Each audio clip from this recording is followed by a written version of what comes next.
un minuto chequeamos si viene el presidente del Colegio de Abogados y estaba anunciado que venía a dar la bienvenida, si no viene, arranca.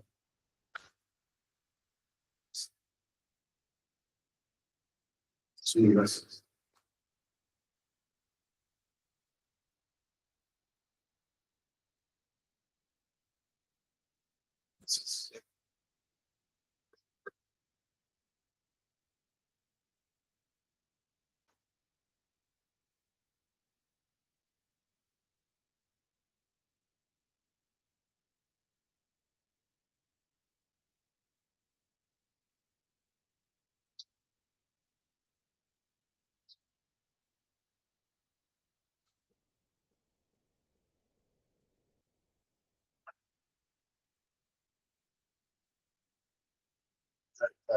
Gracias.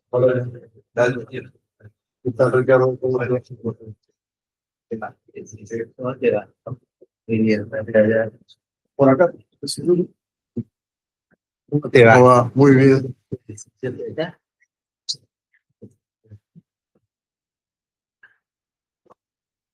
¿Te va, Roberto? Sí. ¿Hacemos entrar al resto de la gente? Sí, sí. Todos. Claro.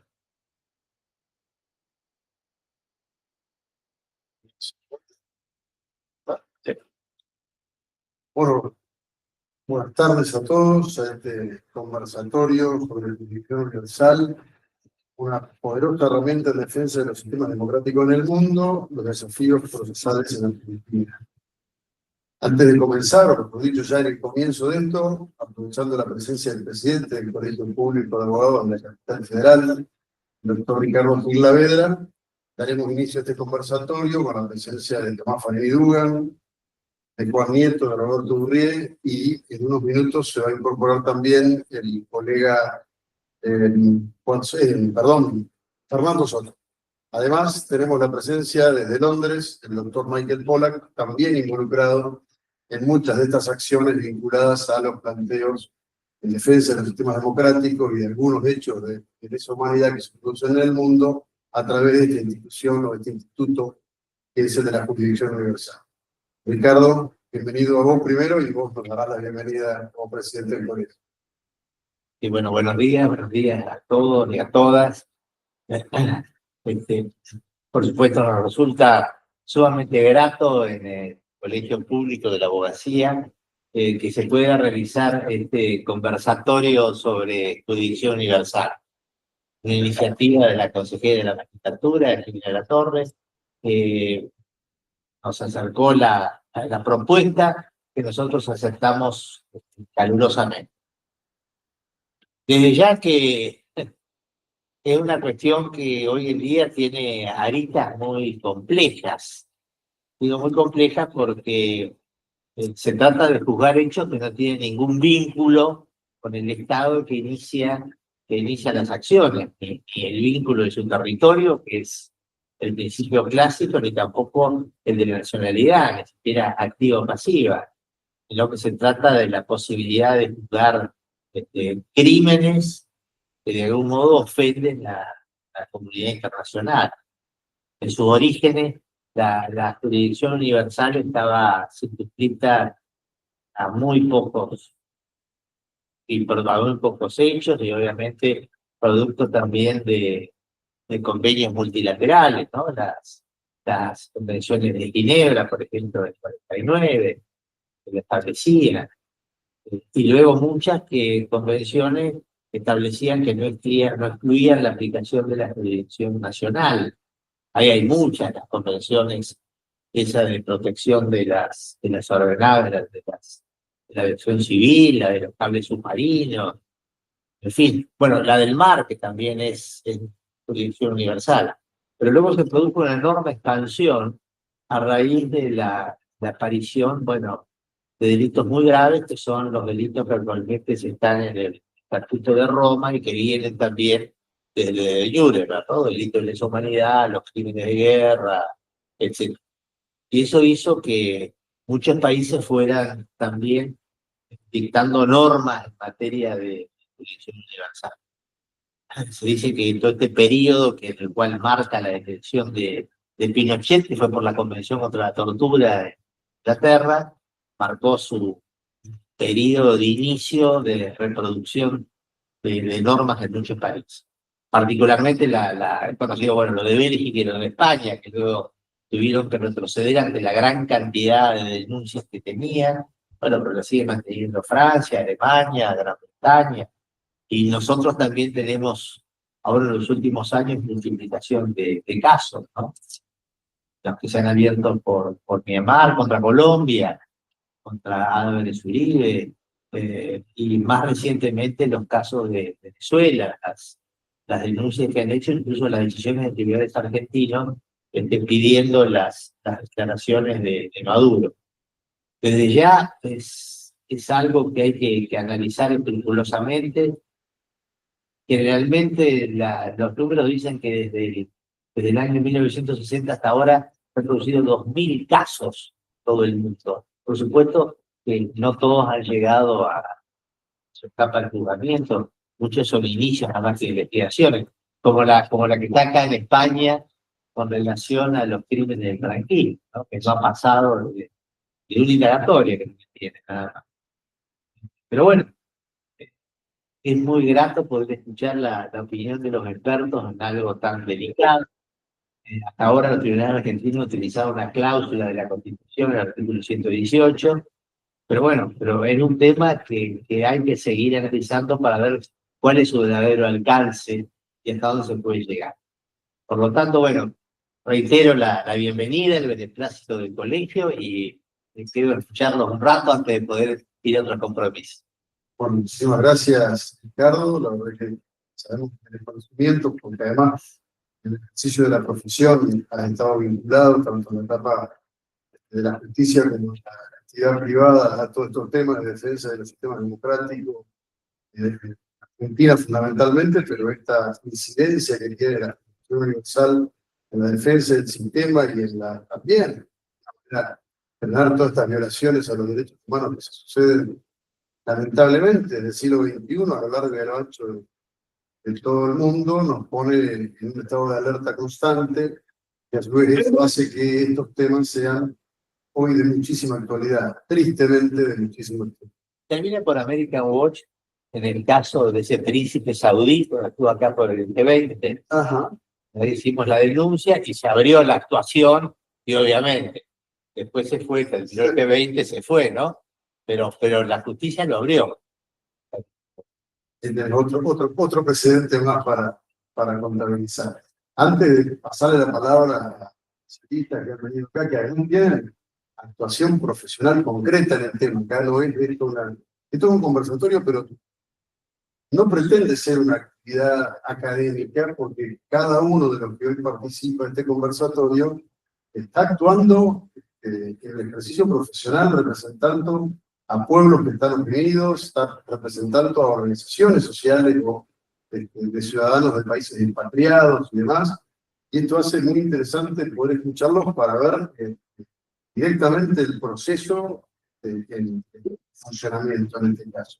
Pero antes de eso, las disculpas de la doctora Jimena de la Torre, consejera de la magistratura, que en este momento está en sesión, lamentablemente no ha terminado todavía esta última sesión plenaria del año, así que un saludo para todos de parte de ella y una disculpa porque ni bien termine la sesión va a estar acá presente y acompañándonos también con su visión de la situación.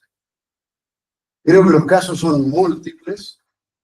Hemos hablado antes de iniciar este Zoom de los distintos casos, el pueblo uigur en China, Myanmar, tenemos antecedentes previos del Tíbet, tenemos el caso de Venezuela, que nos lleva a Tomás, tenemos el caso contra el matrimonio contra el Ortega. ¿Cómo se llama? Murillo. Rosario Murillo y Ortega. Y son situaciones que lamentablemente se encabezan porque hoy por hoy, por ejemplo, está bueno que ahora Roberto nos traiga quizá una cosa que la vemos lejana, porque no tenemos quizá hecho carne lo que le pasa, por ejemplo, al pueblo venezolano, que por la cuestión migratoria ya lo tenemos incorporado a nuestra cultura, ya hay matrimonios, ahora tenemos este caso del gendarme detenido acá, yendo a visitar a su hijo y a su esposa en Venezuela. Tenemos una historia común, San Martín y Bolívar, pero tenemos un presente común, que es también cómo hoy convivimos con gran parte de esos emigrados que hoy están en Argentina. Hay que hablar del caso de Nicaragua, donde ya hay expatriados, muchísimos, en el caso de un ex vicepresidente de la Nación y de personalidades políticas que han perdido la nacionalidad producto de enfrentarse a Ortega y Mujica. Así que bueno, empecemos con este conversatorio con los casos. Creo que por ahí Roberto podría comenzar, también Juan está con el caso de los uigures, contando un poquito cómo es esta realidad que utiliza esta herramienta de la jurisdicción universal cuando en esos países no encuentran las legítimas defensas y los principios rectores de la libertad, de la justicia y demás para poder tener resultados favorables a sus peticiones, y tenemos que operar jurídicamente en otros países para poder darle voz y además eventualmente ante la Corte Penal Internacional o organismos internacionales existe de alguna manera una sanción que permita frenar estos crímenes que están ocurriendo. Bueno, muchas gracias por la invitación y muchas gracias por abrir un poco el debate. Les comento los 6 casos en los que estoy interviniendo muy rápido. 2 próximos a venir para febrero o marzo, están comprometidos. Les comento también los 3 puntos de debate que yo considero que son importantes tener en cuenta, vinculados a la Argentina, en esta problema. Los casos que estoy interviniendo es el de Myanmar, ampliamente conocido por todos, está en una instancia bastante avanzada, ¿no? Yo represento a la provincia, fundamentalmente en una fundación de Holanda, que se llama Victims Advocate International, una finalidad de la defensa de la provincia. La situación está bastante avanzada, en un dictamen del Ministerio Público Fiscal muy completo. Creo que temas probatorios, una vez que se toma la Convención Argentina, es bastante sencillo, dadores hechos, no toman los cabos, se sienten muy impunes, lo cual la prueba es bastante sencilla. Un completo el dictamen será pedido a la justicia, a la Salud Mundial, las detenciones internacionales. Se detalló el caso de Myanmar. El segundo caso, estoy a punto de abrir jurisdicción. Hace un año que venimos en etapas previas, con testimoniales, con algunas otras medidas preliminares. Es un caso contra Erdogan, la dictadura de Erdogan, en contra de un movimiento cultural maravilloso, siendo masacrados sistemáticamente, está más en el mundo, o el movimiento del poder. El caso, movimiento de colegio. Sí, que es el líder religioso, cultural, que vive en Estados Unidos, que tiene la representación en Estados Unidos, bueno, a ver si ya están en el final, ¿no? Con todo el procedimiento normal que se suscita en la mayoría de estos casos, ¿no? Empiezan quitándole los bienes, construyendo un discurso del enemigo, nos empiezan a preguntar, detenerlos. La historia que se repite. El tercer caso, que me parece muy interesante, es Hamas, ¿no? Porque los dictadores pueden estar en el poder, pueden estar fuera del poder, ¿no? En el caso de los Hamas, movimiento terrorista, a muchos, por el mundo civilizado, y por el ataque a Israel en octubre del 2020. La característica de este caso es que es jurisdicción universal, pero también es jurisdicción de la nacionalidad de las víctimas. Que aún existen a la fecha 12 argentinos finalmente. Así que de ese caso no voy a hablar porque es muy delicado. Ahí he creado una fundación con profesores de Oxford.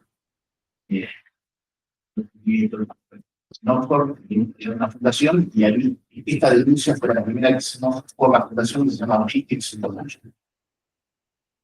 El cuarto caso es, lo llevo con Michael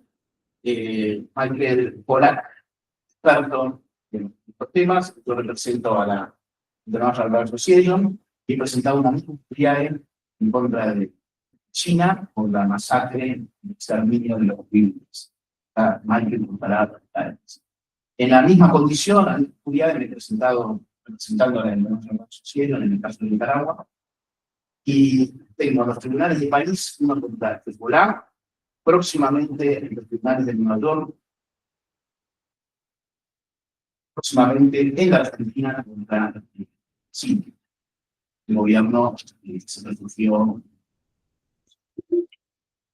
Para mí es muy importante tener presente, al decía de manera descriptiva, este debate. Estaba analizando previamente a enganchar a la colega Dugan. Me parece muy importante tener en cuenta esto y aprovechando la inmensa presencia, importancia que tiene el doctor Filareda por el fallo de las juntas que se introduce a esto que me parece importante. No hay consenso en la sala 1. En estos casos, básicamente se introduce, donde la Argentina se introduce en Internet. Y en algún momento, por algunas circunstancias, arriba algún planteo de apelación, por pretensias querelladas, por que fuera, a la sala, a la Cámara. No hay consenso entre las dos salas. Una cosa es lo que opina la sala 1, y otra cosa es lo que opina la sala 2. La sala 1 se podría utilizar el término mucho, pero de alguna manera es un poquito más flexible a la hora de abrir una elección universal. Por ahí han pasado el caso de Myanmar, por ahí ha pasado el caso de Venezuela, y la sala 2, por ahí ha pasado el caso de los uigures, que no ha abierto convicción, y por ahí han pasado una tantísima cantidad de otros casos en donde la sala 2 se ha expresado, era muy consistente en decir que la jurisdicción universal es absolutamente un recurso muy extraordinario, que solamente consideran ellos que se va a dar cuando se producen ciertas condiciones. Por supuesto, tiene que darse un caso de deshumanidad, pero considerando esa cuestión, para ello tiene que ser hechos que hayan ocurrido en un territorio de un país que no esté adherido a ninguna corte penal internacional especializada o general, porque entonces no lo podría juzgar por internacional. Y la Argentina en ese caso podría intervenir, pero solo cuando quede probado el expediente. No hay ningún otro país que ya haya iniciado una investigación de la investigación. En cuanto detectan que hay algún otro país, a través de Cancillería, ¿no? Probatorios, que hay otro país en donde las víctimas pueden haber ido a solicitar con anterioridad jurisdicción, la sala 2 dice la Argentina no puede intervenir cuestión de jurisdicción. Me parece que este debate es ciertamente importante, básicamente porque los introdujo en el segundo debate. La Argentina tiene historia en este caso. Decía que estaba tan presente el doctor Filareda. Porque si uno analiza el juicio de la Junta, esto partiendo media de las actividades académicas, están tiempos del Estado, se quiere en la revista. El tribunal en ningún momento hizo atajos a las dictaduras de los doctores. Tanto es así que dictó penas que para eran casas recurrió. En el mundo hay teorías que intentan flexibilizar. Y en América está la teoría de las 3 velocidades de Silva Sánchez, Alemania, toda su divulgación de la teoría penal del enemigo. Intentan decir que ante delitos tan aberrantes, algunos principios deben ser flexibles. La posición de los tribunales de derechos humanos, por ejemplo, europeos, van en contramano. Yo creo que eso ha quedado no debatido expresamente, pero sí ha quedado impregnado en nuestra historia, si se quiere, por ese palo de y que no hay flexibilización, que todo lo contrario. Con esto voy concluyendo, ya lo estoy entendiendo. A mayor severidad en los delitos a lugar, a menos un delito tan aberrante como deshumanidad o genocidio, las garantías deben existir con mayor vigilancia, no menor, mayor vigilancia. esto de alguna manera es lo que a mí me Oxford es la cultura europea de los derechos humanos. El objetivo de máxima efectividad en la lucha, el control, la acusación de estos aberrantes delitos no debe subordinar el respeto de las garantías estructurales. Los derechos de Maduro, los derechos de Erdogan, en caso de decidir ser juzgados acá, porque ellos deciden ser juzgados, tienen que ser absolutamente respetados, legas, y eso es lo rico, si se quiere, de la historia, y acá está el verdadero para que se honora eso. Gracias, Roberto. Interesante. Sirve esta doble percepción que tiene la misma Cámara. Es interesante también atender a esa diferencia. Me gusta, teniendo en cuenta que está el colega Michael Pollack conectado, por ahí escuchar tus apreciaciones en función de los planteos que ha hecho Roberto, pero también una visión general de cómo está esta situación de la jurisdicción universal en el mundo y cuál es la visión que tienen desde tu postura tanto académica, profesional, como también desde la Gran Bretaña. ¿Cuál es tu opinión, Michael? Michael, he's asking you what is your opinion on what he said. Una cosa es que desde aquí no se oye muy bien. Entendí y traducí la mayor parte de la información que nos han dado, pero me faltan unos elementos de la información. Por ejemplo, nos han dicho que en la mayor parte el objetivo, cuando hay crímenes muy de alta importancia, es, y me faltó el final de la frase, o sea, no se oye muy bien todo. Okay, but Michael, they want to have your opinion. ¿Cuál fue la pregunta? La pregunta es, digamos, la idea sería que pueda corroborar, aumentar, incrementar los dichos de lo que dijo Roberto, desde la visión que tiene Michael Pollack de esta herramienta de la jurisdicción internacional, universal, perdón. Okay, they would like to have your point of view about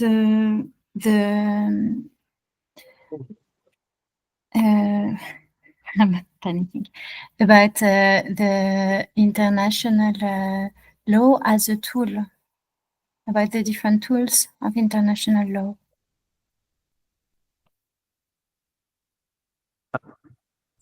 Estás en silencio, deberías poner el micrófono activo. Michael, they cannot hear you. Good afternoon to you. It's an honor to be speaking to you. ¿Necesitan una traducción o ustedes entienden? Mejor con la traducción, por favor. Bueno, buenas tardes, es un honor hablarles. I was in Argentina about a month ago in the sun, which was in Buenos Aires, which is a magnificent city.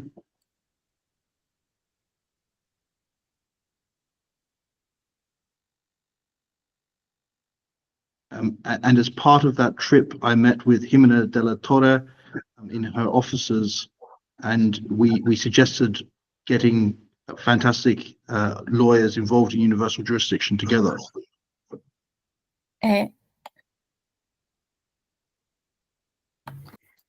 Michael, can you repeat the name of the person you've met? Jimena de la Torre.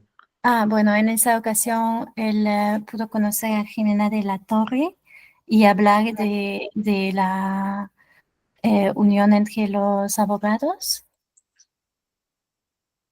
The work you all do is significant. No matter what happens with the cases, it brings hope to different communities around the world. El trabajo que ustedes están realizando es maravilloso. Cuál sea el resultado final, lleva esperanza alrededor del mundo. Who don't have any other avenues for justice, and Argentina should be proud of their universal jurisdiction provisions. especialmente para la gente que no tiene otro acceso a la justicia, y la Argentina debería enorgullecerse del trabajo que hace para la justicia. I hope in the future we can bring European groups who focus on universal jurisdiction to Argentina to share experiences such as these internationally. Me gustaría que en el futuro podamos brindar con los argentinos a grupos europeos que también trabajan en esos temas. And it's clear that for universal jurisdiction to be effective, it requires a number of states to be applying law in a fair and standardized way. Y está claro que para que el derecho universal pueda funcionar, es necesario que varios países se unen para poder aplicar la justicia de manera equitativa. I firmly believe that this is the future of international criminal law, democratic states such as ours applying their criminal law to proceed against those who commit the worst atrocities. El derecho penal, el futuro del derecho penal tendría que ser aplicado por países democráticos que se unen para llevar a juicio a aquellos que violan el derecho humano.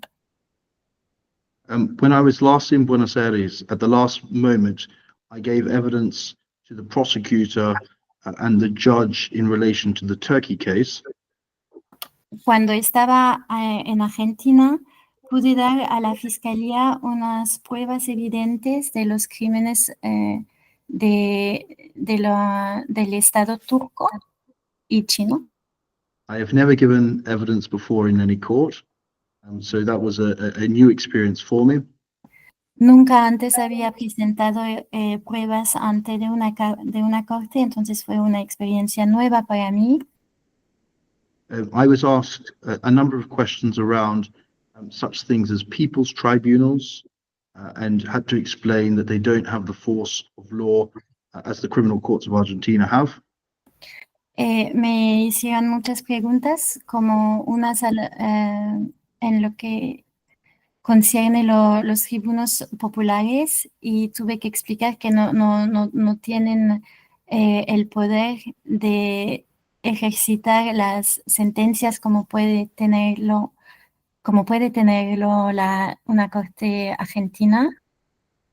And for example, that the European Court of Human Rights is not a criminal court, so it doesn't have any criminal jurisdiction.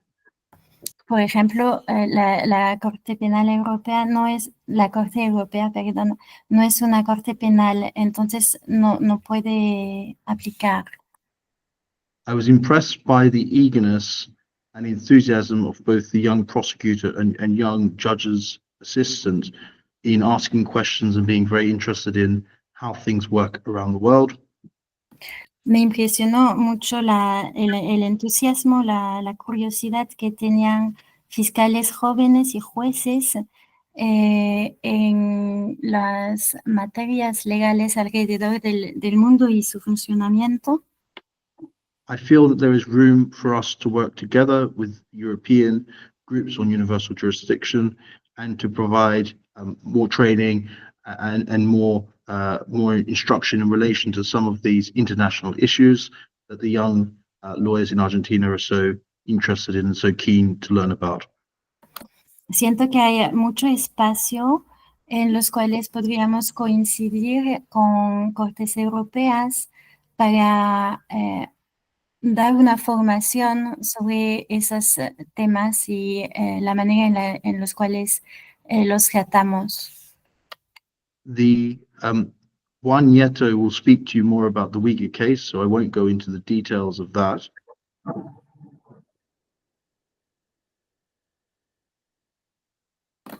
Michael, can you repeat, excuse me? Juan Nieto.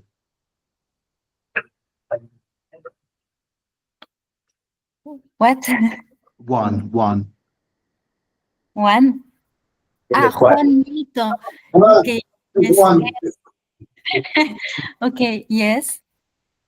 He will go into more details about the Uyghur case, so I won't go into details about that. Juan Nieto va a explicar más en detalles todo esto, entonces él no va a dar muchos detalles. But those who've been following that case will know that the Court of Cassation ordered or gave a very strong decision that the case should be opened, but the Court of Appeals declined to open the case. Aquellos que siguen el caso saben que la Corte de Casación pidió que este caso sea abierto, pero la Corte de Apelación negó que se abriera. We are very confident that the Court of Cassation will give us a favorable ruling sometime in the new year. Estamos muy seguros que la Corte de Casación nos dará una sentencia favorable en el año que viene. But having visited a number of embassies in Buenos Aires whilst I was there, we do know the Chinese embassy is lobbying against us. Pero después de visitar a varias embajadas en Buenos Aires, estamos conscientes de que las embajadas chinas están trabajando en nuestra contra. But we have confidence in the system and that we will get a favorable verdict from the Court of Cassation. Pero estamos seguros que tendremos un veredicto positivo de parte de la Corte de Casación. Very finally, and thank you for the opportunity to speak, I wanted to say that I think it's important that we do our best to make sure that the Argentinian system does not replicate the international criminal justice system. Y finalmente, les agradezco por la oportunidad de hablar, pero nos parece muy importante que la justicia argentina no vaya a replicar lo que está pasando en el sistema jurídico internacional.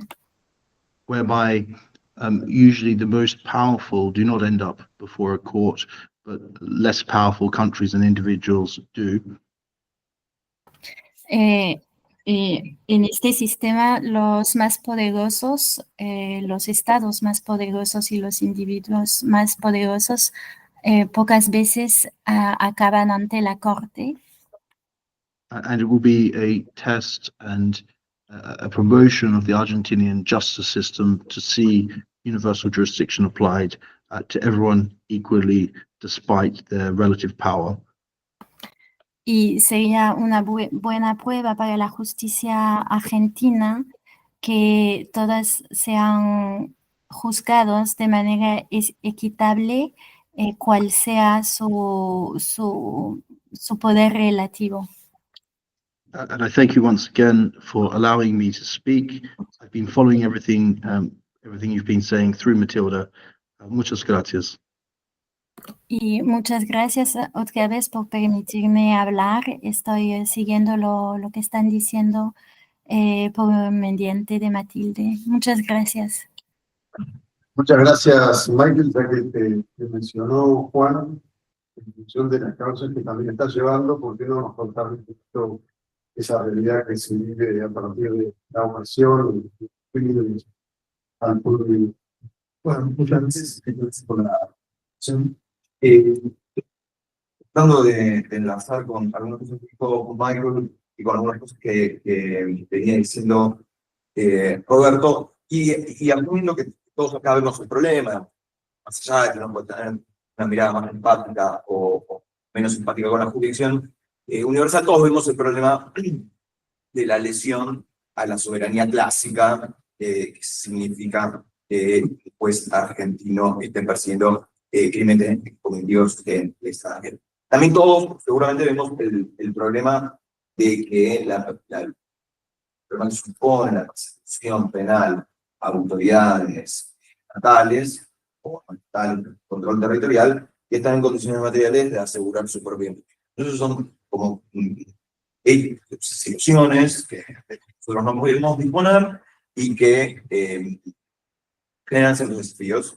Lo que nosotros sí podemos pensar es qué tipo de derecho razonablemente es útil para administrar esos obstáculos, para administrar esos desafíos. Y en esa forma de pensar qué tipo de derecho es el que debe administrar esos obstáculos, esos desafíos, es que yo creo que aparece este conflicto entre las dos alas y el ligero problema que está teniendo la justicia federal de que por lo menos no está tratando todos los casos iguales, y eso sin duda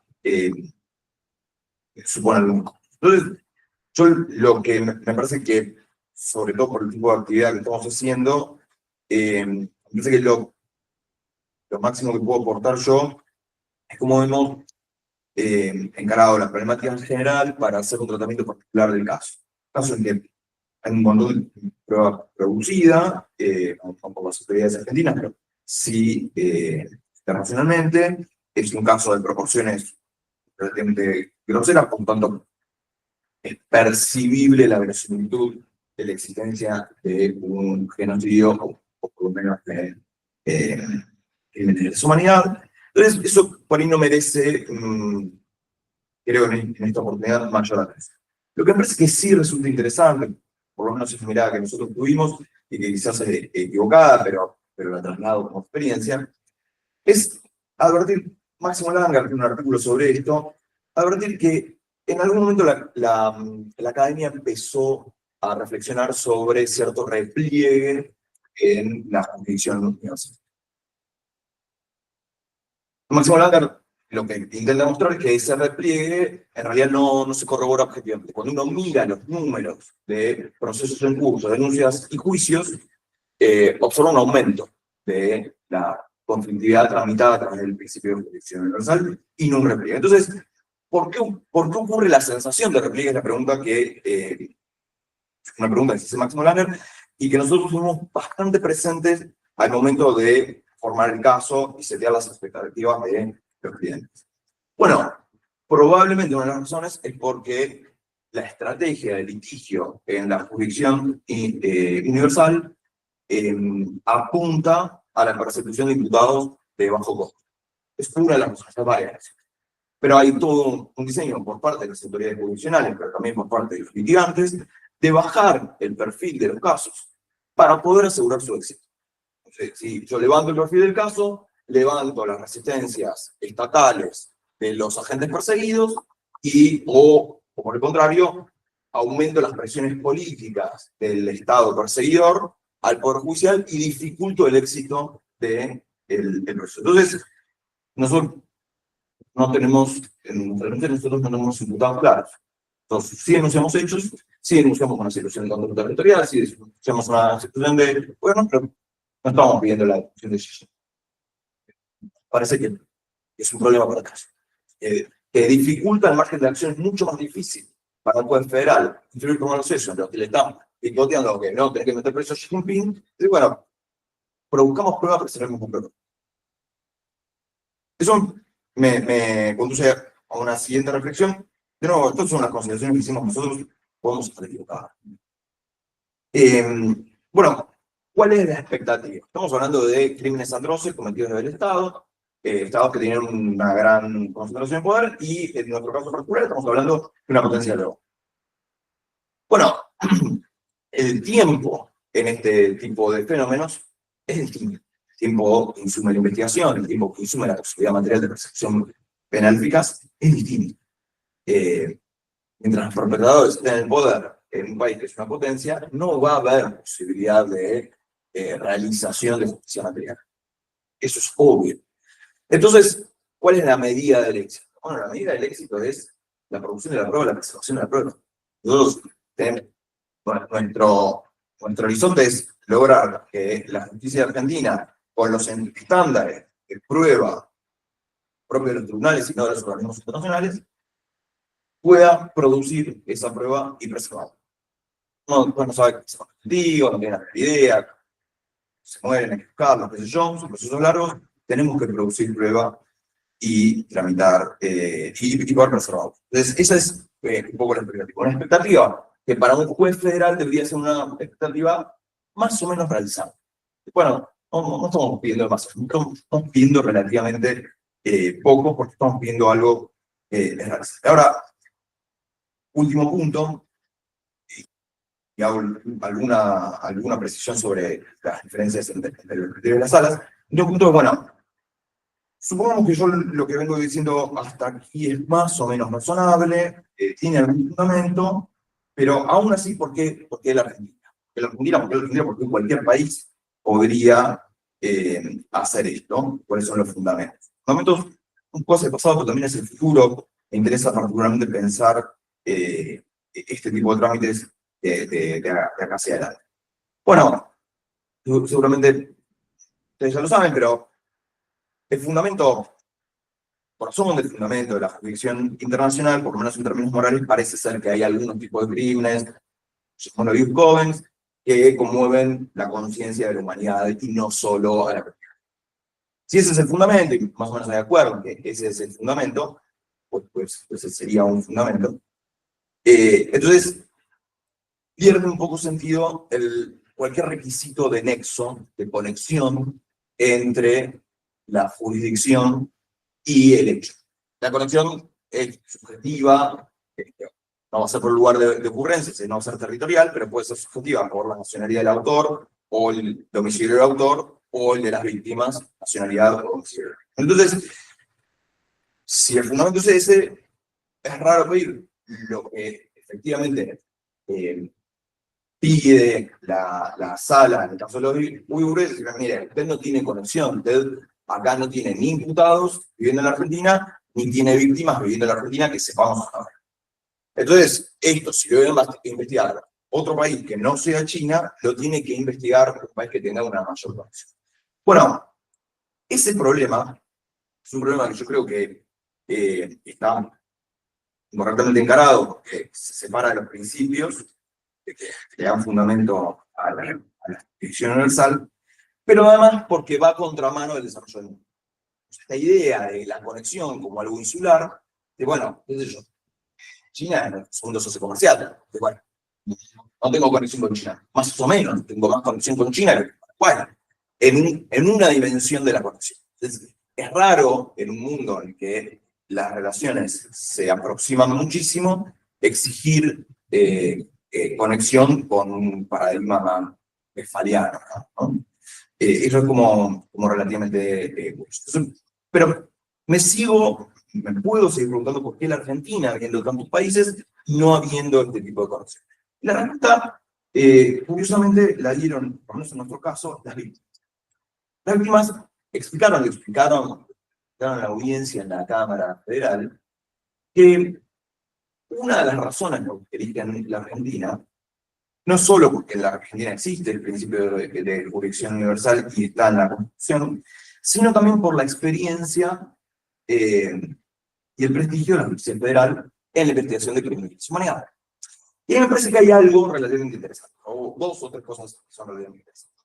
La primera es decir, bueno, la calidad de las instituciones y la legitimidad de las instituciones ya no solo se proyecta hacia el interior del propio país, sino se proyecta internacionalmente.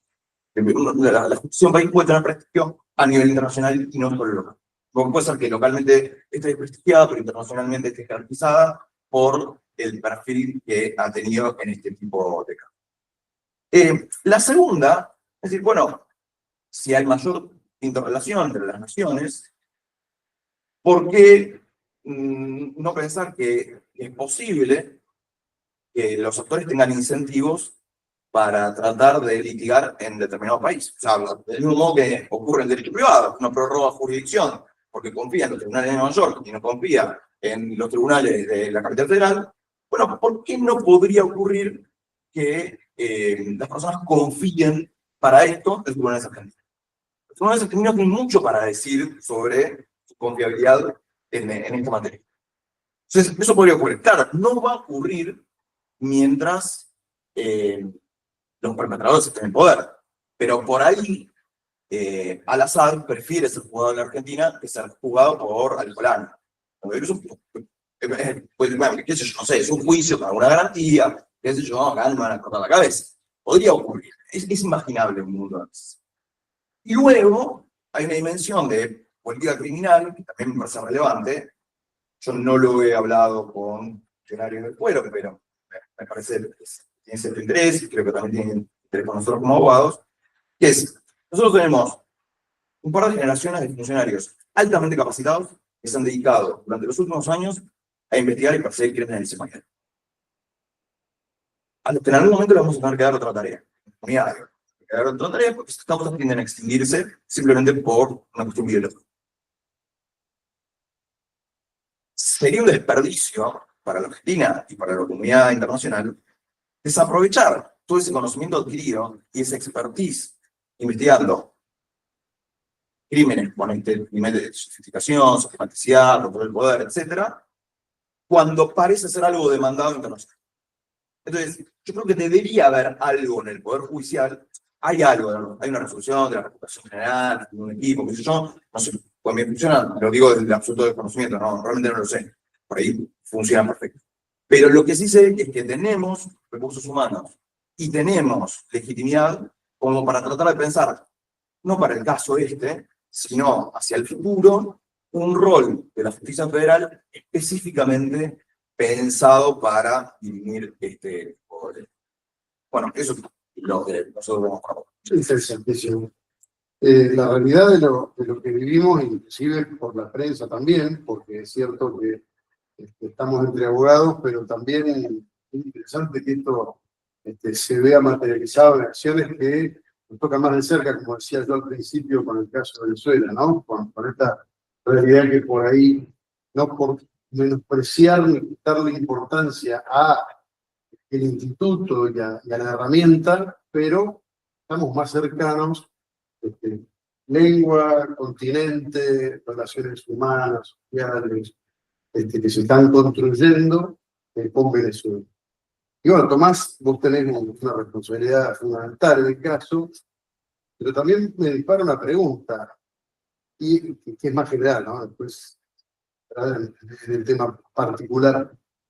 Pero esto termina sucediendo por el fracaso de los organismos internacionales vinculados a la temática de derechos humanos en llevar sanciones concretas o medidas que no tengan que ser aplicadas por terceros países con estas dificultades que se cuentan acá, inclusive hasta con dos opiniones de una misma sala. ¿O crees que ya es un instituto que el contexto internacional lo tomó como para que seamos como dijo Alberdi en las bases del 52, un ancla que sostenga a los valores republicanos y democráticos cuando se pierden en nuestros países y caen estos valores, estos principios que todos, el mundo occidental al menos sostienen? Muchas gracias, Héctor. Mira, es muy interesante tu pregunta. Voy a complementar un poco lo que se habló, ya se habló bastante de Dirección Universal, pero algunas cosas... Costaron Venezuela. Exacto, vamos a hablar del caso de Venezuela, sí. Para empezar, la Jurisdicción Universal lo que hace básicamente es cubrir un vacío legal que no cubren los organismos multilaterales y que difícilmente lo cubre la Corte Penal Internacional. ¿Por qué un vacío legal? Básicamente porque las autocracias aprovechan precisamente que, como todos sabemos, acá todos somos abogados, cada país determina cuál es el ámbito de aplicación espacial de la ley penal, cuáles son los límites de su poder punitivo, pero lo hace sobre la base de una cantidad de principios que requieren algún punto de conexión. ¿Bien? Es decir, la persona, es decir, la nacionalidad, la persona, el territorio, los efectos del delito, algo que una el Estado que quiere juzgar con los crímenes. La jurisdicción universal es contraria a todo esto, no exige absolutamente ningún punto de contacto. De hecho, es un poco chocante pensarlo en la Argentina, porque la Argentina, y toda la columna vertebral del derecho argentino está edificada fuertemente sobre la base del principio de territorialidad. Se juzga, los hechos se juzgan en función del lugar donde se comete el delito. Bueno, esto es exactamente lo opuesto a lo que plantea la jurisdicción universal. Entonces nosotros convivimos con dos, formas de ver el derecho totalmente contrapuestas. Ahora, ¿por qué cubre un vacío legal? Bueno, precisamente las autocracias cometen delitos de lesa humanidad de manera sistemática y no encuentran ningún tipo de obstáculo porque los países se desprenden de sus deberes de jurisdicción sobre la base de que no hay ningún punto de contacto entre los delitos y ellos, básicamente.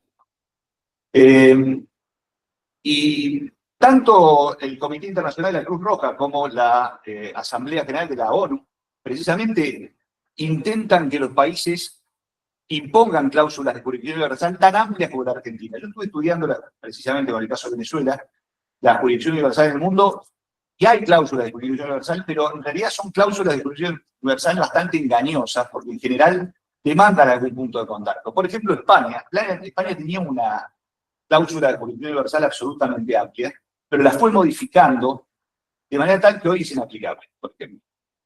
¿Por qué? Bueno, una cantidad de intereses, probablemente de países poderosos que eran juzgados y fueron exigiendo modificaciones precisamente para evitar este tipo de juzgamientos.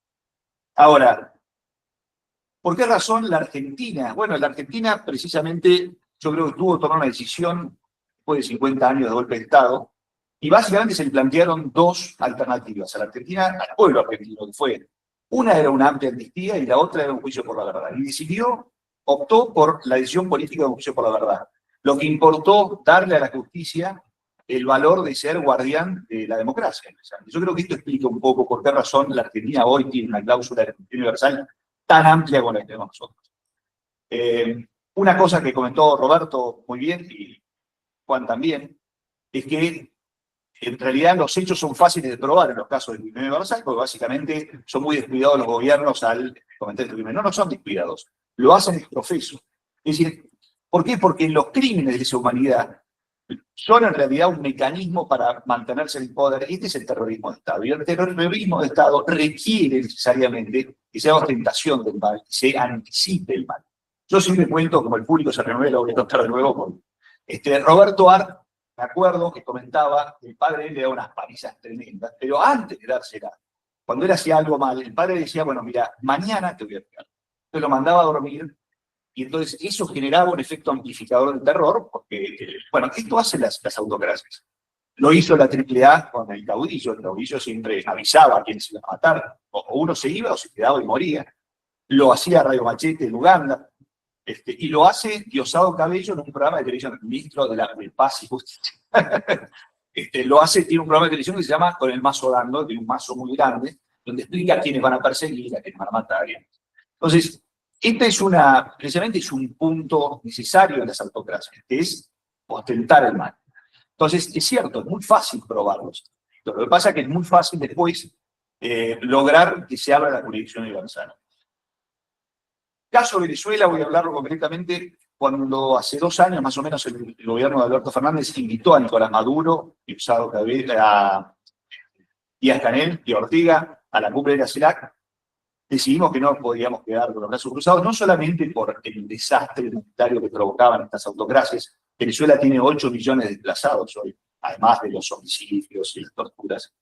Lo que vimos es que existía en realidad un modelo de poder que se quería imponer en América Latina, que básicamente consistía en acceder a los gobiernos a través del voto democrático y desde ahí destruir todos los contrapesos que importa una república. Es decir, destruir el poder judicial, perseguir a la prensa libre y anexar y callar a los órganos. Y esto es lo que pasa en Bolivia, denuncia que vamos a hacer precisamente en febrero probablemente, y la denuncia que hicimos también importaba no solamente Venezuela, sino Nicaragua y Cuba. Nosotros denunciamos los casos de violaciones de derechos humanos tanto en Nicaragua como en Cuba. Ahora, estas autocracias tienen este modelo de poder y este vacío legal, la única manera de investigarlos es a través de la jurisdicción universal. Y la jurisdicción universal está planteada en la Argentina, la cláusula del artículo 118 es absolutamente amplia, en el sentido que no requiere ningún punto de conexión. Cuando iniciamos la denuncia, no la iniciamos directamente o precisamente por jurisdicción universal, sino, como bien comentaste vos, por una serie de tratados internacionales que imponen obligaciones de extraditar o juzgar, que no son exactamente la jurisdicción universal como está planteada en la Argentina, porque tienen un punto en contacto que es que el autor esté en el país, básicamente. Esto es lo que ocurrió en Inglaterra con Pinochet. Es decir, en ese caso, precisamente por la Convención contra la Tortura y la Convención de Ginebra, se lo detuvo y se decidía si debía juzgárselo o extraditarlo. Bueno, básicamente estos son los parámetros, no sé si después hay preguntas, pero estas son las razones por las que se logró la apertura de la jurisdicción universal. Efectivamente, tuvimos la suerte que la Sala que entendió perfectamente el caso, y lo que hubo que probar en la Argentina, porque esto sí lo exige tanto el Comité Internacional de la Cruz Roja como la Asamblea General de las Naciones Unidas, es que la jurisdicción universal sea excepcional y complementaria. Estas son dos exigencias que deben cumplirse para poder lograr la apertura. Y en este caso se abrió.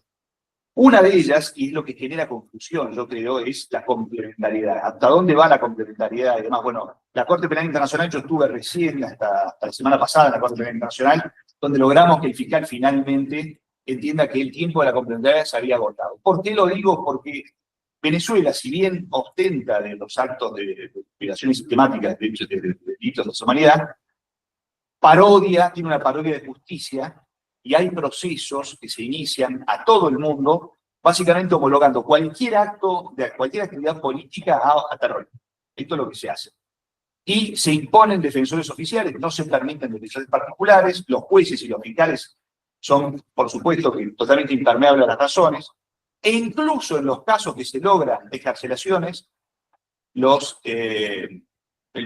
tanto la policía como el ejército no las cumplen. Es decir, por más que los jueces decretan las excarcelaciones, no estas son cumplidas. Y esto lo pudimos demostrar en la Argentina a través de la declaración de jueces y fiscales que explicaron de qué manera, cuando alguien intenta, aunque sea insinuar que va a investigar un delito de lesa humanidad cometido por el Estado, es desaparecido y torturado. Estas son las razones por las que estos jueces y fiscales que declararon en la causa argentina tuvieron que huir de Venezuela. Esto se pudo acreditar, de esta manera se abrió la jurisdicción universal, se demostró que la complementariedad es absolutamente imposible en un país donde parodia la justicia, y esta fue la razón por la que hoy se investigan los crímenes en Venezuela. Antes de pasar la palabra, en todo caso ahora, para hablar de una herramienta, un proyecto de ley de juicio en ausencia que está trabajando Fernando, ¿qué tal, Fernando?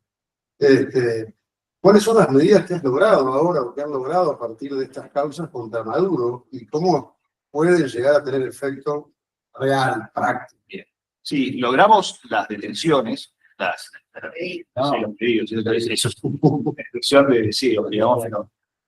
órdenes de captura para extraditarlos con el propósito de que presten declaración indagatoria. La orden de captura respecto de Maduro, por eso fuimos a la Corte Penal Internacional. Hay una diferencia muy grande si la dicta la Argentina que si la dicta la Corte Penal Internacional, que es básicamente que Interpol no nos anotó la orden de captura en la Argentina, no anotó las alertas rojas por la Convención de Viena, porque Maduro es un mandatario. Ahora, si lo dicta la Corte Penal Internacional, esa razón no existiría, porque cuando los países suscriben a la Corte Penal Internacional, renuncian expresamente en el Estatuto de Roma, renuncian expresamente a la inmunidad que surge de la Convención de Viena.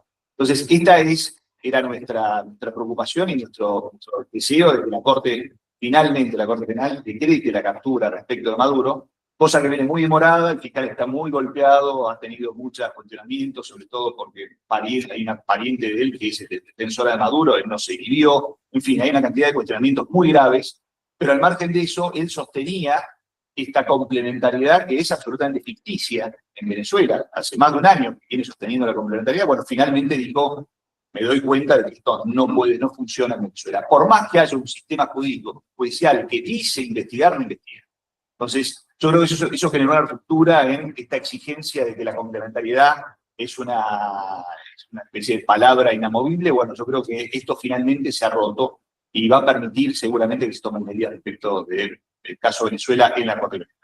Porque acá justamente hay una diferencia bastante notoria respecto a lo que decía Juan con Xi Jinping, porque también en la práctica es más difícil dictar una medida contra Xi Jinping que eventualmente contra Maduro, que de quien esperamos que el 10 de enero pueda asumir el nuevo presidente y que Maduro se retire. Allá de la presión internacional, es loable o interesante como en alguna otra ocasión Corte Penal ordenó intervenciones en causas políticas. No quiero hablar de la ex Yugoslavia, pero hay otros casos en los que ha actuado. ¿Hay expectativas reales de que esto pueda suceder con Maduro? No.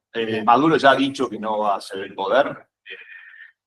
González Urrutia va a ir a Venezuela y bueno, veremos cómo se resuelve la situación, pero va a ser una situación seguramente de mucha tensión política y de un incremento muy grande de la violación a los derechos humanos, porque seguramente la gente en la calle En Venezuela no, digamos, para saber que se cometen delitos de lesa humanidad basta prender la televisión, digamos, ¿no?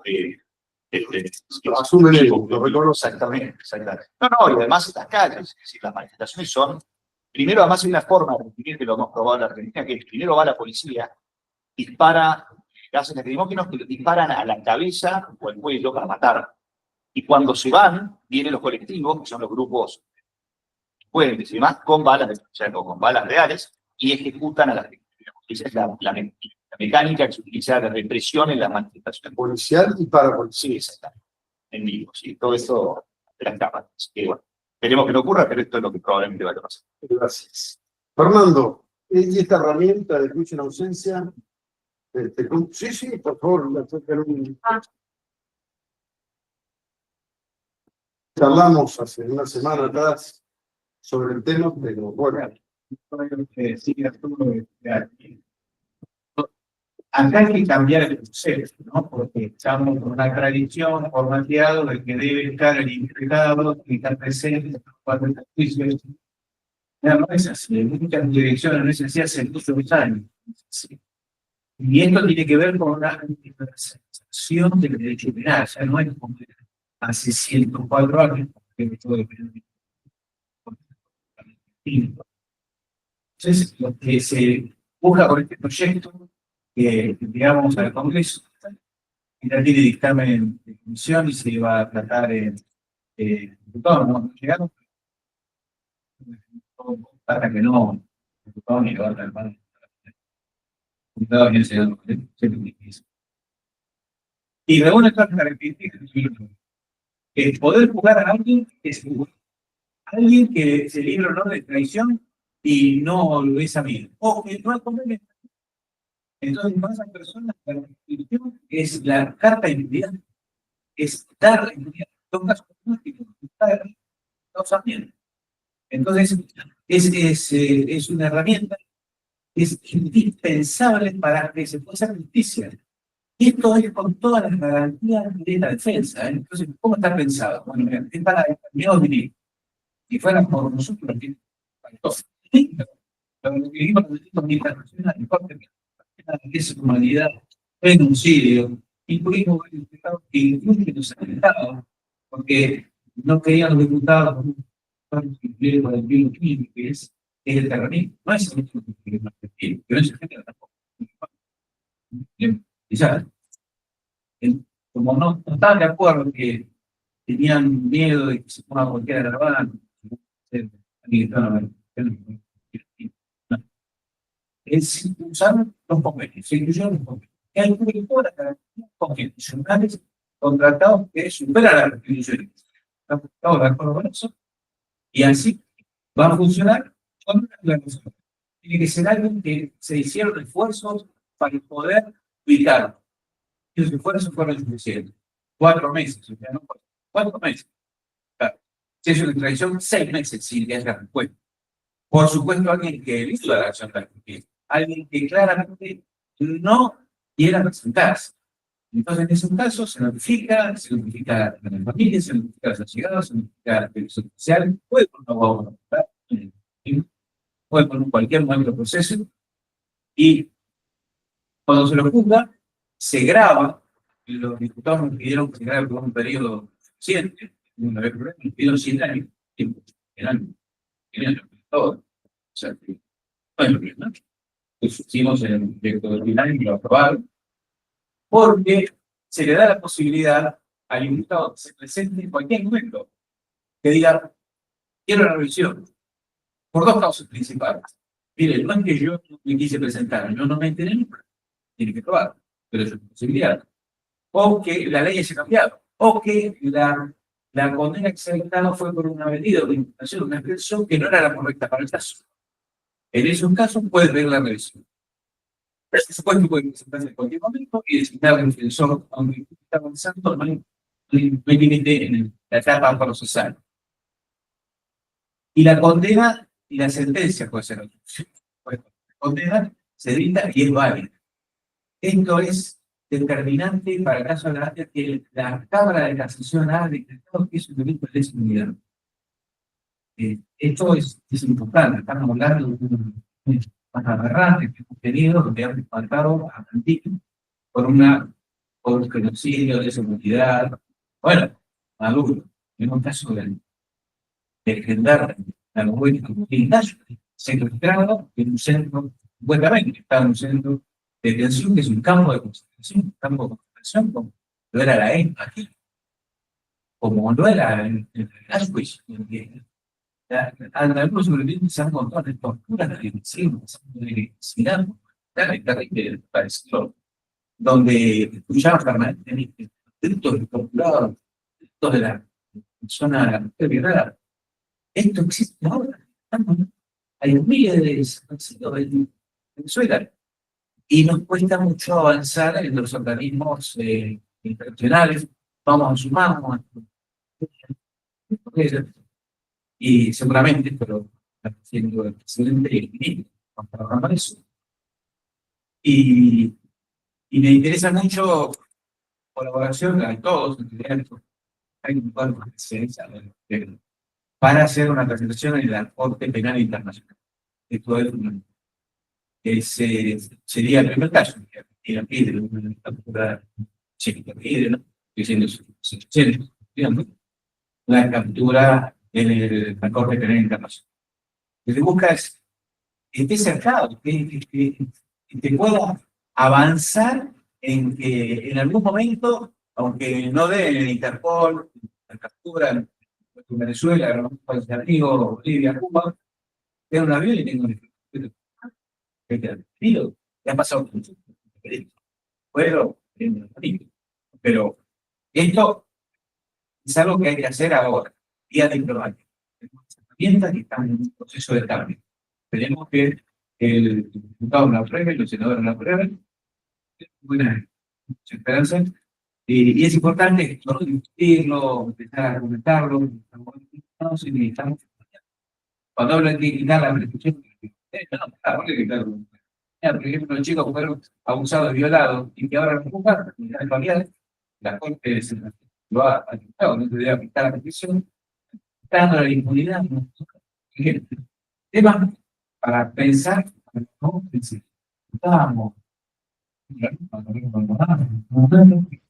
Pero ya, avancemos en esto, que agradezco muchísimo este tema fundamental. Gracias, Fernando. La verdad que estábamos muy preocupados porque esta niña que sobrevivió a Tailandia, se llegó hasta acá porque superó una instancia compleja en el Consejo de la Magistratura de Plato. Así que Jiménez, te disculpé porque voy a preguntar al principio, pero bueno, una etapa más de cierre. Ojo, esto es un conversatorio, esto quiere decir que podemos, todos los que participamos, continuar, pero Jiménez, que estás acá. Primero, perdón, disculpas, en principio igual sabía que dejaba esta mesa redonda en buenas manos, pero efectivamente se demoró más de la cuenta. Estamos para una charla más de campo. La verdad es que escucho y me perdí muchísimo, pero es en el colegio de abogados que me parece que podamos ser un instrumento para discutir y para capacitar a nuestros abogados en estas cuestiones que están exploradas, me parece clave. Es fundamental para nuestro sistema democrático en la región, para los sistemas democráticos en la región, que Argentina pueda ser un faro en estos temas, un pionero, tanto para juzgar violaciones al Estatuto de Roma en ausencia, aún a pesar de la extraterritorialidad, de que esos juicios, de que estas violaciones han sucedido fuera del territorio, que las víctimas hayan sido, que no hayan sido ciudadanos argentinos, donde no hay ningún punto de conexión territorial y a pesar de eso, gracias a la procesar claramente, Fernando, proyecto de ley es fundamental para llegar a una perspectiva que nos transformaría, creo que en un referente a nivel mundial, que si no me equivoco, acá hay más que yo, pero por eso me parece clave que lo hagamos de acá. Y me parece también fundamental esto último que dijiste, mientras los legisladores trabajan y ojalá lleguemos a un acuerdo y este proyecto se convierta en ley, creo que desde el Ejecutivo poder contar con ese respaldo y ese compromiso en la Corte Penal Internacional para sostener y avalar este periodo de captura que ya ha hecho el Paribitual, clave, sería maravilloso si lo podemos hacer justamente desde acá.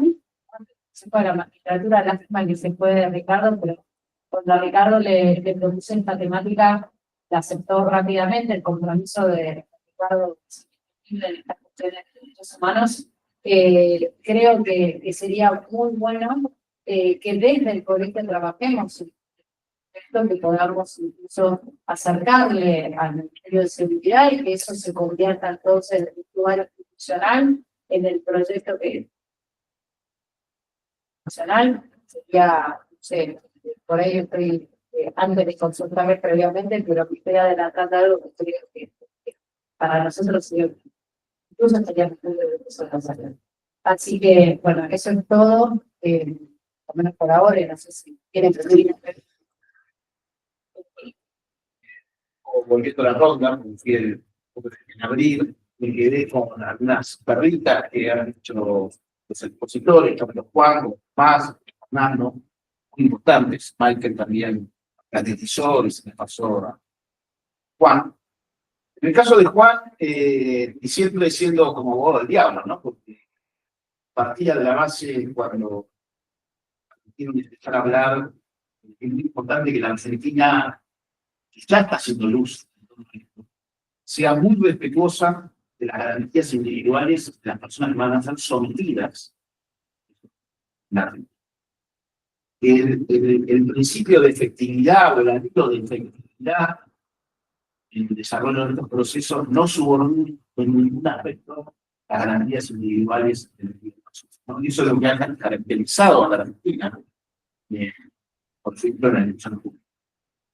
Entonces, sobre ese prisma, Juan nos trajo la posibilidad que usaba, en el caso de los uigures, por ejemplo, conflicto, la sala 2 no quiere abrir la jurisdicción, casación discute con la sala 2, va y viene, ¿sí?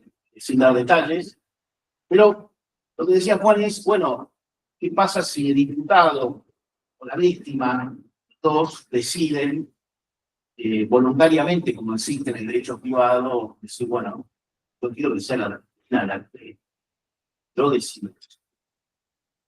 Bueno, ahí simplemente saber que vamos a estar en tensión con tres garantías: natural, independencia, no homicidio, una serie de cuestiones que en el derecho penal tradicional entraría en condición.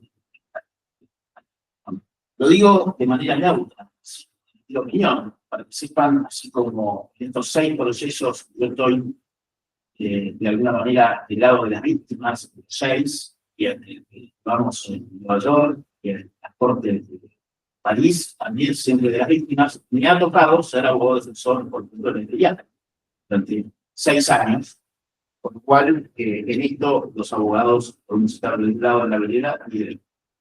En el caso de Tomás, que me pareció muy interesante y creo que suscribo a todos en cuanto al vacío legal, ¿no?, de lo que trae la jurisdicción universal, que insisto, lo suscribo. No es lo que suscribe, vamos, no, la sala 2. La sala 2 dice, no, para mí, siguiendo los fallos, ¿no?, lo que dice es, para mí no existe un vacío legal. La Argentina ha suscrito los tratados internacionales, se compromete penalizar y reprimir los delitos de lesa humanidad y de genocidio, pero si esos acontecimientos ocurrieron en un territorio de un país que ha suscrito y que es parte del Tratado de Roma, de la Corte Penal Internacional, y bueno, que lo juzgue la Corte Penal Internacional, ¿por qué lo juzga la? Esto es un poco lo que dice, lo que ha dicho para otros casos. No lo dijo para Venezuela, pero si llevamos ese acontecimiento a Venezuela, muy probablemente, si mantienen una posición, diría esto, porque Venezuela es parte de la Corte Penal Internacional. Y en la Corte Penal Internacional incluso hay otro proceso, que puede discutir el no incidir, son hechos o no, pero no es eso a donde va la excepcionalidad que plantea la Sala 1. Simplemente sepamos que hay dos visiones diferentes en nuestro país sobre todo. Y el tercer punto que mencionaba Fernando, sobre el juicio de ausencia, simplemente hay dos planteos que me parece muy importantes que nos tengan en cuenta la Secretaría de Seguridad, sobre todo uno. Uno, que no es para tenerlo en cuenta, lo resolverán las Cortes, es si ese juicio de ausencia que se propone, del cual yo suscribo, dependiente de lo que piense yo, creo que el derecho comparado ha dicho con creces que esto está permitido, sin ningún inconveniente, se toman las garantías. Pero la pregunta es, ¿lo vamos a aplicar para el futuro? ¿Para el pasado? ¿El caso AMIA puede ingresar o no en ese planteo? Eso lo van a resolver las Cortes. Pero hay un aspecto de la normativa local que es sumamente grave, pasó desapercibido, que yo lo escribí en su momento porque ya en la época del kirchnerismo habían hecho una definición de terrorismo, absolutamente inconstitucional. Al comienzo de este gobierno modificaron la definición de acto de terrorismo y la hicieron incluso más inconstitucional, porque la hicieron cada vez más amplia. En la Argentina, el acto de terrorismo puede incluir no solamente cuestiones con objetivos de asesinato, muerte, homicidio, lesiones graves, sino que está incluido, y eso es lo peor, porque el Senado lo aprobaron por una imposición, pero ni siquiera sabían lo que estaban aprobando. En la Argentina se incluye el terrorismo mediático, el terrorismo de cualquier otra clase de delito, delito contra la propiedad, delitos mediáticos, de la cuestión de la libre expresión. Es una amplitud que los tribunales de derechos humanos han sancionado a los países que lo han hecho de esta manera. Me parece que incluir derecho en juicio en ausencia, incluir esta definición absolutamente amplia, me parece que van a contramano de lo que se intenta lograr, ¿no? Así que no vaya a ser que el remedio sea peor que la enfermedad. Bueno, esta es una cuestión que tenía para decir. Fernando. Muy brevemente, muchas gracias, Roberto. El terrorismo ha cambiado. No es el terrorismo que vimos en el principio. El terrorismo no es el que con una bomba. Ni siquiera los actos que hemos sufrido en la década del 80. Ahora el terrorismo es también el narcoterrorismo. Los narcos que se unen para hacer actos de terrorismo. Como el Hezbollah, que está trabajando con el Tren Aragua acá, ¿sí? En Chile, aunque no quiero reconocerlo públicamente. Entonces, esto implica una serie de actos que es una verdadera empresa criminal. Está el lavado de activos, el lavado de activos son propiedades, el ataque a propiedades, sale que van a mataron a Caché, hicieron intimidación pública. Presión pública, liberación pública. Vamos a seguir marcando gente que no tiene nada que ver en otro territorio. Eso es terrorismo. Es una asociación criminal que avanza en una modalidad que de todos modos el proyecto no es. Por eso el convenio. Pero tiene que pensar que ha cambiado. Así como hay reducción de ausencia, ha cambiado. Igual, superamos la discusión a través de la pública. Súper breve para hacer una observación sobre y una aclaración de lo que dice Gordon, es súper breve. Sobre esto último. Bueno, claro, el problema es que la jurisdicción universal pone en crisis, por definición, las nociones clásicas de independencia, sobre todo la justicia natural. Entonces, evidentemente ya tenemos un problema que no lo vamos a poder ocultar. La idea de juez natural asociada a la legitimidad que le da al juez ser el juez del territorio, designado por las autoridades políticas competentes de esa comunidad política, el juez universal no la tiene. Entonces, Por eso hay que hacer un enorme esfuerzo en la construcción de legitimidad de ese juez extraterritorial, de ese juez universal. El derecho privado era un ejemplo, modélicamente podría sostener que si dos partes que tienen intereses contrapuestos se ponen de acuerdo en un tercer órgano para resolver, sobre ese podemos predecir cierta legitimidad, porque si no, no hubiesen elegido a otro. Entonces, el ejemplo intenta ilustrar la necesidad de se va a dar por este camino, y yo creo que se va a dar inevitablemente, porque es la tendencia del desarrollo de las relaciones internacionales. Tenemos que ser muy celosos de la construcción de legitimidad de nuestros tribunales. Yo quiero tribunales en los que Assad quiera defenderse. Quiero que Assad venga a defenderse. Yo tengo que darle todas las garantías, no solo porque se las tengo que dar, sino se las tengo que dar porque es una condición de la construcción de legitimidad del tribunal que luego va a sentenciar. Y por eso, yo creo que la justicia de una ausencia no sé si tiene los problemas de garantías que en ocasiones se denuncian, pero sí observo que por ahí tiene ese problema, que conspira contra la legitimidad del tribunal. Es muy fácil para el imputado decir, esto es justicia del vencedor, justicia del enemigo, esto es otra cosa. No participo del proceso, impugno del proceso, hago una defensa de ruptura. Bueno, yo creo que nosotros tenemos que tratar de evitar la defensa de ruptura para poder dotar de una mayor legitimidad a los tribunales. Yo ansío, si este recorrido es un recorrido exitoso, lo vamos a ver el día que tengamos juzgados en Argentina por crímenes cometidos fuera de la Argentina que son absueltos. Y que la comunidad internacional, bueno, eso es una justicia que funciona normalmente, te defende bien por ganarte, te defende mal por tardar. A eso, cuando a mí me preocupa, sobre todo la legitimidad. Tomás, Muchas gracias. Y cerramos 2 o 3 cosas nada más.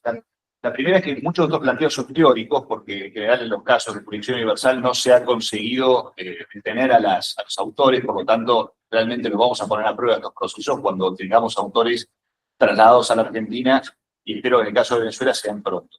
Lo segundo es, comparto la definición de terrorismo. Es cierto que hoy el narcoterrorismo, sobre todo el que viene de yo soy abogado de AMP, fui abogado de la ciudadanía, soy abogado de la causa de memorándum, conozco bien las problemáticas, pero hay que tener mucho cuidado con las definiciones de terrorismo, porque fijémonos que muchos de estos países autocráticos utilizan precisamente el terrorismo para hacer terrorismo de Estado. Es decir, de hecho, por ejemplo, lo que pasa ahora en la embajada de Argentina, Venezuela, si uno se fija en la legislación venezolana, cortar el agua y la luz es un acto de terrorismo. Es decir, para la propia legislación venezolana, ellos cometen terrorismo de Estado. Básicamente, ellos la base de poder. Pero son definiciones demasiado ambiguas, digamos, porque básicamente decir que alguien que te corta el agua está cometiendo un acto de terrorismo es peligrosamente, ¿no? Y lo último que quería hacer es una pregunta para vos, Fernando, es si el proyecto que ustedes llevaron, yo sé que fue modificado de manera tal que solamente quedaba terrorismo y habían retirado delitos de deshumanidad del proyecto que se ha elevado a diputados, si esto se va a volver a instalar, porque a mí me interesa muchísimo que los delitos de deshumanidad puedan ser juzgados en ausencia, digamos, pero la verdad que no sé cómo está el proyecto de ley dentro del partido. Sí, es verdad que puede haber amplitud, pero si hay una ley que lo cubre bien, siempre tiene que haber varias pautas objetivas que cierren esa amplitud para que cortar el agua no sea un acto terrorismo, sino en determinadas circunstancias, localidades, territorios, finalidades y acciones. Esa es la parte importante. Está fijándome los convenios que están se incluyó. Había una discusión posible. Delito de lesa humanidad, desaparición forzada de personas. Y me dijeron, no, están los convenios. Poníamos los convenios. Y es verdad. Entonces incluimos los convenios. El Tratado de Roma, la Convención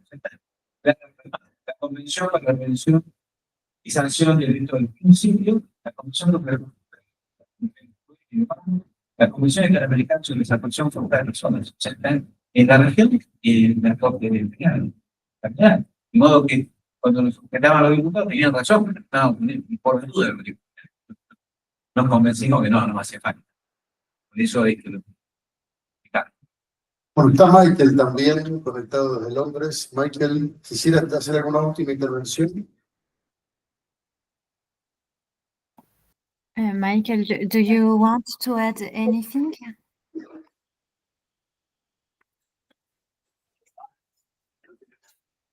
No. Thank you all. It's been very interesting. I've been following along. And fantastic to hear about the cases that you're working on. No, gracias. Fue un placer poder oírlos y aprender más de los casos en los cuales están trabajando. No, muchas gracias, la verdad, un gusto habernos tenido acá, ¿no? Nosotros realmente que nos hemos invitado y es un tema que a mí me fascina, así que la verdad espero que todos sigamos conversando sobre este tema. Yo creo que sí. Bueno, dime. Bueno, yo a pesar de haber llegado tarde a buscar de las atribuciones del cierre de este conversatorio, espero sea el principio de varios y sobre todo con el avance del Colegio de Abogados, me parece que nos va a separar un funcionamiento. La verdad, creo que, bueno, primero agradecerles los aquí convocados, rápidamente aceptaron y el compromiso que ustedes tienen en la batalla que están dando es inmensa frente a situaciones que atentan de vuelta, ¿no?, contra el sistema democrático, los sistemas democráticos a nivel universal, pero sobre todo a mí me preocupa sobremanera nuestra región. Creo que estuvimos muy cerca de terminar en situaciones similares a las de Venezuela. No nos tenemos que olvidar de que esa nube pura todavía no está del todo disipada. Y por eso creo que es tan importante, ¿no? Hemos sido uno de los pioneros en los compromisos y en lo que fue el juicio a las juntas. Tiene que ver con ese compromiso en materia de defensa de los derechos humanos.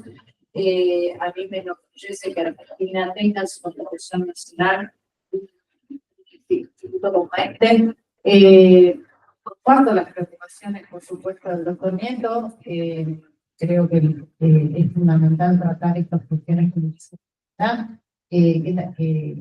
la seriedad que le deben imponer los jueces al tratamiento de estas cuestiones, pero también nosotros como abogados somos parte de ese sistema judicial, ¿no? O sea, nosotros somos parte del sistema, por eso creo que acá es clave esa responsabilidad con la que asumen este compromiso de defender derechos humanos violentados nada más ni nada menos que fuera de la Argentina, ni más menor, ¿no? Porque con todas las complejidades que conlleva, ¿no? Probar los hechos, tomar contacto con víctimas, las distancias. Bueno, creo que ustedes vienen haciendo una labor inmensa, por supuesto, todo lo que se pueda hacer para contribuir y ayudar a estar a disposición. Gracias, Fernando, por venir también. Creo que es fundamental que ese proyecto se pueda aprobar finalmente, porque si no nos quedamos en mitad de camino. La primera vez que hablo, así que bueno, es fantástico, y ahora no seguimos. En un momento que el cómo seguimos te queda todo. Así que es fundamental que estos procesos que se inician, que se abren, que se admite la legitimidad de los procesos, que nos admiten como querellantes y demás, que finalmente puedan llevarse adelante el juicio oral, obtener una condena o una absolución, pero llevar adelante el proceso y lograr una sentencia. Al resto, muchísimas gracias también por estar aquí presentes, por aquellos que están conectados. Les agradecemos enormemente, porque la verdad que son temas pero que también tenemos que abordar como abogados con muchísima responsabilidad, nos tenemos que capacitar en estas cuestiones, porque todos y cada uno de nosotros somos el final del camino, y tal vez a veces nos sentimos en soledad y por eso estos ámbitos para armar esas redes, pero todos y cada uno somos defensores de estos principios, de estos valores. Bueno, cada vez seamos más los expertos en estas cuestiones y podamos trabajar para el desarrollo económico de la región, ¿no? Tenemos sistemas democráticos en riesgo, sabemos que han conseguido esas economías no se desarrollan, ¿no? Y lo que queremos es crecimiento de nuestra Argentina, pero en marco de una región desarrollada y que finalmente logre esa prosperidad.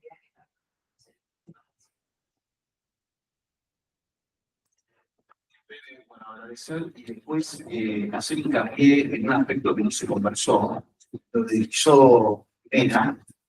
Me gustaría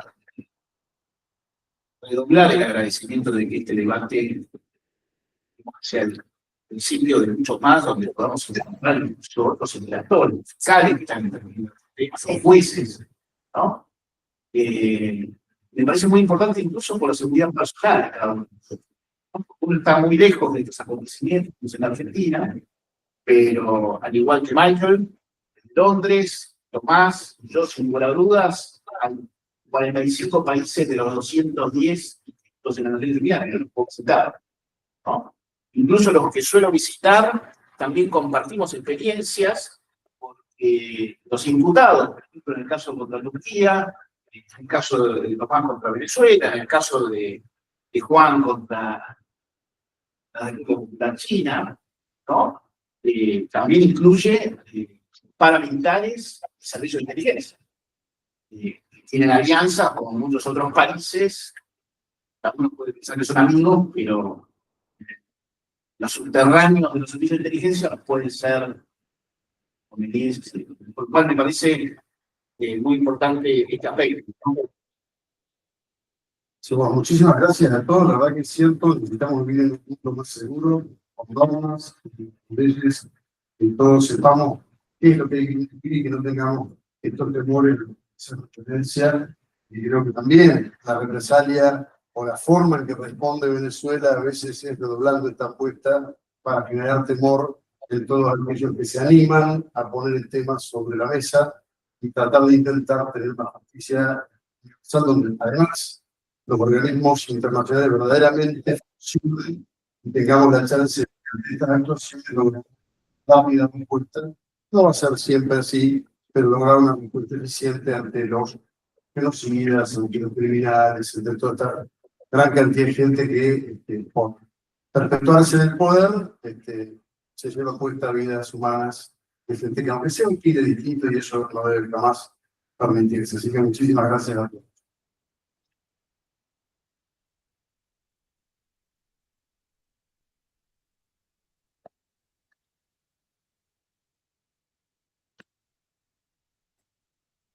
Gracias.